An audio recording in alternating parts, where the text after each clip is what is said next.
Despite torrential rain, unionised workers rallied outside the state parliament building, angry at proposed cuts to the work cover scheme, which handles workers' compensation and claims. Mr Shubich, what do you make of Barry O'Farrell's proposals to change work cover?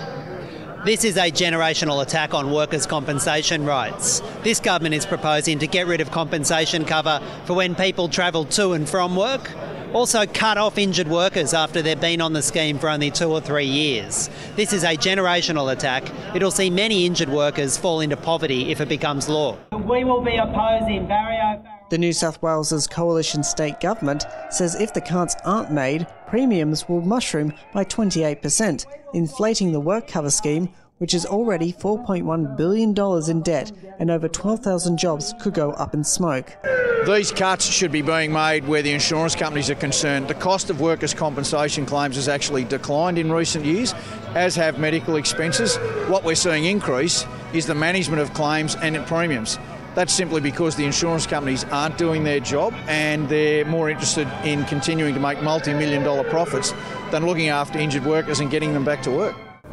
This is a disgraceful act by the O'Farrell government. The O'Farrell government did not state anything about workers' compensation or reducing payment for injured workers.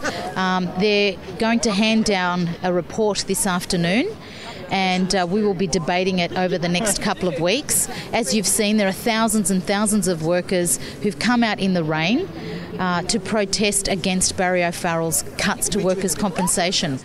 Unions have accused the state government of inflating the debt figures, arguing that the current scheme has enough funds for current liabilities and the proposed cuts will mean that injured workers will receive fewer benefits and compensation entitlements.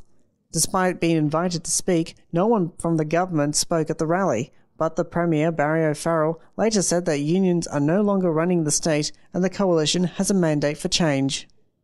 Meanwhile, the state opposition has accused the O'Farrell government of breaking promises by issuing job cuts in this year's budget to curb the $800 million deficit. Over $2 billion in labour expenses, as well as over $1 billion in government projects, will be cut over the next few years.